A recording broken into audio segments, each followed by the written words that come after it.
안녕하세요. 썰라디오입니다. 오늘 소개해드릴 사연은 부부 모임에서 시작된 이야기입니다. 어느 날 모임의 분위기가 달라지기 시작했습니다. 처음엔 그저 가벼운 농담처럼 들리던 말들이 점점 노골적으로 변하더니 결국 부부 교환을 제안하는 순간이 찾아왔습니다. 사연자는 순간 당황했지만 놀랍게도 아내의 반응은 예상과 달랐습니다. 그녀는 불쾌한 기색이 없었고 오히려 조용히 미소를 지으며 그 제안을 받아들였습니다. 그 순간 사연자는 무언가 이상하다는 느낌을 받았지만 그것이 결국 자신의 결혼 생활을 뒤흔들게 될 거라고는 상상도 하지 못했습니다. 지금부터 이야기 시작하겠습니다. 저는 올해 40대 중반의 평범한 직장인입니다.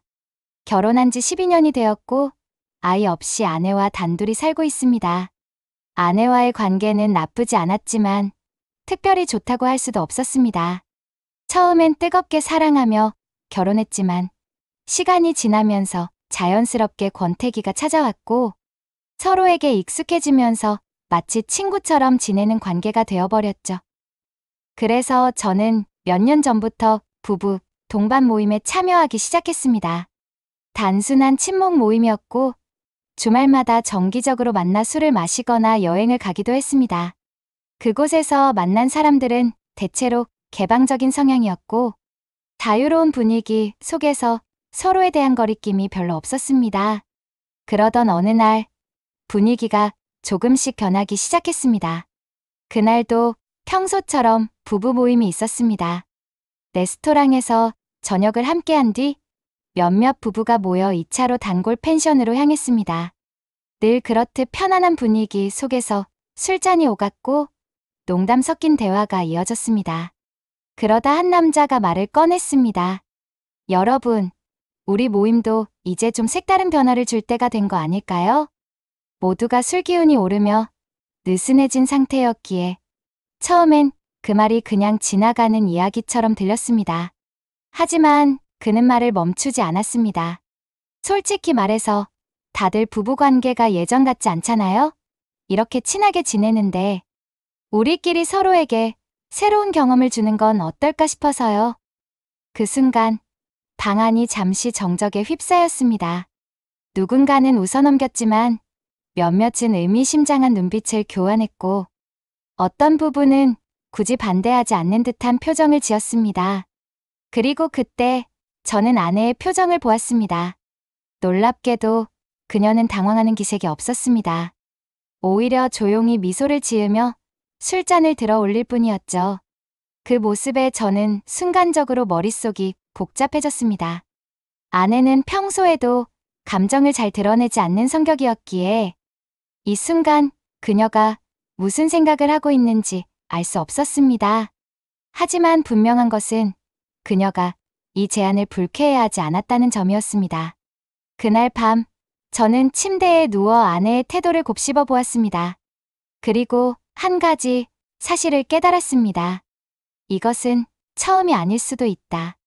부부 모임이 끝난 후 아내는 평소처럼 태연한 표정으로 화장을 지우고 침대에 누웠습니다.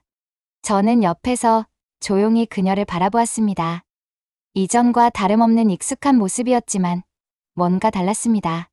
그녀의 표정, 태도, 그리고 저를 대하는 방식이 사소하게나마 달라진 것 같았지만 정확히 무엇이 변했는지 알 수 없었습니다. 그날 밤 저는 쉽게 잠들지 못했습니다. 머릿속에는 모임에서 있었던 대화들이 계속해서 맴돌았습니다. 그 순간 느꼈던 아내의 미묘한 반응, 그리고 그 이후의 행동들. 그녀는 왜 그렇게 아무렇지 않게 받아들일 수 있었을까요? 혹시 처음이 아니었던 걸까요? 저는 생각을 멈추려 했지만 그럴 수 없었습니다. 그녀의 태도는 너무 자연스러웠습니다. 마치 이미 익숙한 일처럼 보였습니다. 부부 모임의 분위기는 빠르게 변해갔습니다. 그날 이후 저희는 마치 아무 일도 없었던 것처럼 일상을 보냈지만 모임에 가는 날이 다가올수록 아내의 표정은 묘하게 달라졌습니다. 기대감이 담긴 듯한 설렘이 느껴지는 표정이었습니다. 저는 모임의 분위기가 이전과 완전히 달라졌음을 느꼈습니다. 처음에는 가벼운 농담처럼 오갔던 말들이 이제는 너무나도 당연한 대화처럼 흘러갔습니다. 누군가는 장난처럼 이야기를 던졌고 누군가는 거리낌 없이 웃으며 맞장구를 쳤습니다. 그리고 그런 분위기가 익숙해지자 더 이상 주저하는 사람도 없었습니다. 이번 주말에도 모일 건데 다들 괜찮으시죠? 모임을 주도하는 남자가 웃으며 말하자 모두가 자연스럽게 고개를 끄덕였습니다. 그리고 아내 역시 조용히 술잔을 들고 가볍게 미소를 지었습니다. 저는 그 순간 깨달았습니다. 이것은 이제 단순한 친목 모임이 아니었습니다. 이미 정해진 흐름이었습니다. 처음에는 받아들이기 어려웠습니다. 솔직히 말해 아내가 다른 남자와 함께 있는 모습을 지켜보는 것은 상상조차 해본 적 없는 일이었습니다. 하지만 이곳에서는 그런 감정이 의미가 없었습니다. 누구도 그것을 이상하게 여기지 않았습니다. 모두가 그저 서로를 향해 웃으며 술잔을 기울일 뿐이었습니다. 저는 문득 아내를 바라보았습니다. 그녀는 저와 눈을 마주쳤지만 그 안에 감정이 담겨 있는지는 알 수 없었습니다. 그저 미소만 짓고 있었습니다. 그 순간 저는 모든 걸 내려놓기로 했습니다. 이제 신경 쓰지 않기로. 이제부터는 저도 똑같이 즐기기로. 그렇게 시간이 지나면서 저는 점점 무뎌졌습니다. 처음에는 혼란스러웠지만 점차 익숙해졌습니다. 처음에는 거부감이 들었지만 어느 순간 저는 모든 것을 당연하게 받아들이고 있었습니다. 그리고 이상하게도 아내를 향한 감정 역시 희미해지고 있었습니다. 예전에는 그녀가 누구와 대화를 나누는지, 어떤 표정을 짓는지 하나하나 신경 썼지만 이제는 그것조차 의미가 없어졌습니다. 아내 역시 저를 신경 쓰지 않는 것처럼 보였습니다. 모임에서 서로 다른 사람들과 함께 있다가도 집으로 돌아오면 마치 아무 일도 없었던 것처럼 행동했습니다. 하지만 그 조용한 공기 속에는 무언가 달라진 기류가 흐르고 있었습니다. 그날 밤, 저는 문득 깨달았습니다. 우리는 이제 부부가 아니라 단순한 동거인에 불과하다는 것을. 그러던 어느 날, 저는 작은 이상함을 감지했습니다. 그날도 어김없이 부부 모임이 끝나고 집으로 돌아온 날이었습니다. 저는 거실에서 휴대폰을 충전하려고 했는데 우연히 아내의 휴대폰이 진동하는 소리를 들었습니다. 화면을 확인하려던 찰나 저는 순간적으로 멈춰섰습니다. 모르는 번호. 하지만 익숙한 패턴. 저는 아무렇지 않은 척 지나쳤지만 마음속에서 불길한 예감이 스쳐갔습니다. 그리고 그것은 얼마 지나지 않아 현실이 되었습니다. 몇 주가 지나고 저는 아내의 행동에서 확실한 변화를 느끼기 시작했습니다. 그녀는 여전히 부부 모임에서 자유로웠지만 이전과는 다르게 어딘가 조급해 보였습니다. 모임이 없는 날에도 그녀는 자주 외출을 했습니다. 오늘 약속이 있어서 좀 늦을 것 같아요. 친구들이랑 만나기로 했어요. 먼저 주무세요. 그녀는 이전보다 외출이 잦아졌고 돌아오는 시간도 점점 늦어졌습니다. 그리고 어느 날 저는 차 안에서 낯선 향수를 맡았습니다. 그 향기는 모임에서 누구도 사용하지 않는 향이었습니다. 하지만 저는 어디선가 맡아본 적이 있었습니다. 그 순간 저는 깨달았습니다. 아내에게는 또 다른 남자가 있었습니다. 저는 그 자리에서 아무렇지 않게 아내를 바라보았습니다. 그녀는 여전히 미소를 짓고 있었지만 그 미소 속에 담긴 의미를 이제는 알 수 있을 것 같았습니다. 그리고 그 순간 저는 결정했습니다. 이제 저도 저의 마음대로 하기로. 그날 이후 저는 아내를 더 주의 깊게 살펴보기 시작했습니다. 모임이 끝난 뒤 우리는 예전처럼 집으로 돌아왔지만 분위기는 완전히 달라져 있었습니다.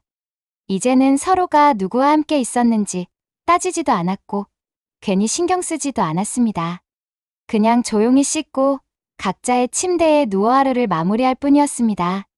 하지만 저는 점점 더 아내를 의심하고 있었습니다. 예전과 달라진 것은 많았습니다. 아내는 더 이상 저와의 대화를 최소한으로 줄이고 있었고 휴대폰을 확인하는 시간이 부쩍 늘어났습니다. 전에는 아무렇지도 않게 거실, 테이블에 놓아두던 휴대폰을 이제는 항상 손에서 놓지 않았습니다. 그리고 무엇보다도 모임이 없는 날에도 그녀는 자주 외출을 했습니다. 오늘 친구들이랑 보기로 했어요. 회사 사람들하고 저녁 약속이 있어서 늦을 것 같아요. 예전에도 가끔 그런 적이 있었지만 요즘 들어서는 거의 매주 그런 핑계가 생겼습니다. 처음에는 그냥 넘어갔습니다. 이미 부부 모임에서 모든 것이 허물어진 상태였으니 아내가 누구를 만나든 상관없다고 생각했습니다. 하지만 점점 더 이상한 느낌이 들기 시작했습니다. 그녀의 표정이 묘하게 달라졌습니다. 예전에는 모임에서 즐거움을 느꼈다면 이제는 모임보다 그 외의 시간이 더 기대되는 듯한 표정이었습니다. 모임에서의 관계가 아닌 전혀 다른 곳에서 설렘을 느끼는 사람의 표정이었습니다. 저는 그제야 확신하게 되었습니다. 아내에게는 또 다른 남자가 있었습니다. 그날 밤, 저는 조용히 거실로 나와 아내의 가방을 열어보았습니다. 그 안에는 제가 본 적 없는 화장품과 향수가 들어 있었습니다. 그리고 그녀가 최근 들어 자주 들고 다니던 작은 손거울. 저는 가만히 그것을 열어보았습니다. 손거울 뒷면에는 낯선 손글씨로 적힌 짧은 문장이 있었습니다. 그날 정말 즐거웠어요. 다음에도 또 만나요. 그 순간 저는 더 이상 망설일 이유가 없다고 생각했습니다. 다음 날 저는 모임에서 만난 지인과 따로 연락을 주고받았습니다. 민수 씨, 요즘도 계속 모임에 나오시죠? 네, 그렇죠. 그런데 왜요?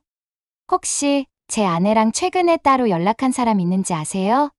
상대방은 잠시 말을 멈췄습니다. 그 반응을 보고 저는 이미 답을 알고 있었습니다. 사실 저도 확실하진 않은데 지난번 모임 때 민수 씨 부부가 안 오셨을 때도 몇몇 분들이 따로 만났다는 이야기가 있긴 했어요. 누구랑요? 그건 저도 잘 모르겠어요. 다들 조용히 만나니까요. 그런데 혹시 어진 씨 아내도 그런 쪽인가요? 저는 피식 웃으며 대답했습니다. 그럴지도 모르죠. 그 순간 저희 머릿속에서 모든 조각들이 맞춰졌습니다. 아내는 단순히 부부 모임에서 즐기고 있는 것이 아니라 완전히 새로운 관계를 만들고 있었습니다. 그 이후로 저는 더 이상 감정을 낭비하지 않기로 했습니다. 어차피 저희 부부는 이미 오래전에 감정적으로 끝이 나 있었습니다. 처음 모임에서 아내가 아무렇지 않게 미소 지으며 그 제안을 받아들였을 때부터 저는 마음을 정리했어야 했습니다. 그동안 저는 계속해서 우리 관계를 유지하려고 했지만 이제는 더 이상 그럴 필요가 없다는 사실을 깨달았습니다. 아내가 누구를 만나든 어떤 사람과 함께 있든 신경 쓰지 않기로 했습니다. 그리고 저 역시 더 이상 이 관계를 유지할 이유가 없었습니다. 그날 밤, 저는 아내가 외출한 사이 조용히 서랍을 열었습니다. 그 안에는 이미 준비해둔 이혼 서류가 있었습니다. 저는 그것을 꺼내어 다시 한번 확인했습니다. 이제 남은 것은 단 하나, 적절한 타이밍을 기다리는 것뿐이었습니다. 그날도 아내는 저녁 늦게 들어왔습니다. 피곤하네. 오늘따라 길이 너무 막혔어. 아내는 현관에 들어서며 신발을 벗었습니다. 저는 거실에 앉아 그녀를 바라보았습니다.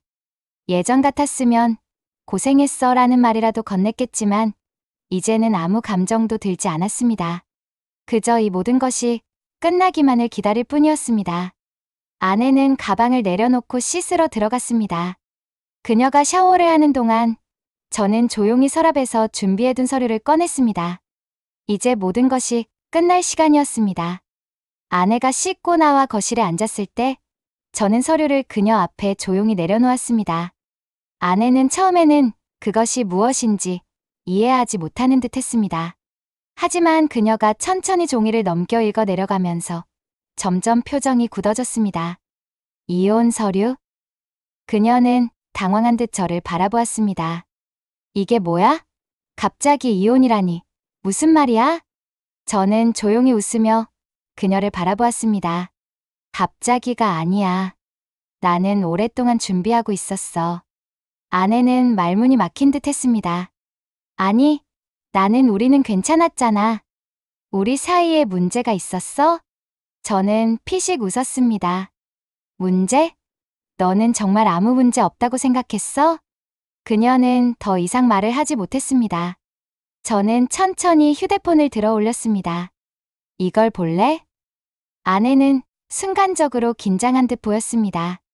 화면에는 그녀가 낯선 남자와 주고받은 메시지들이 떠 있었습니다.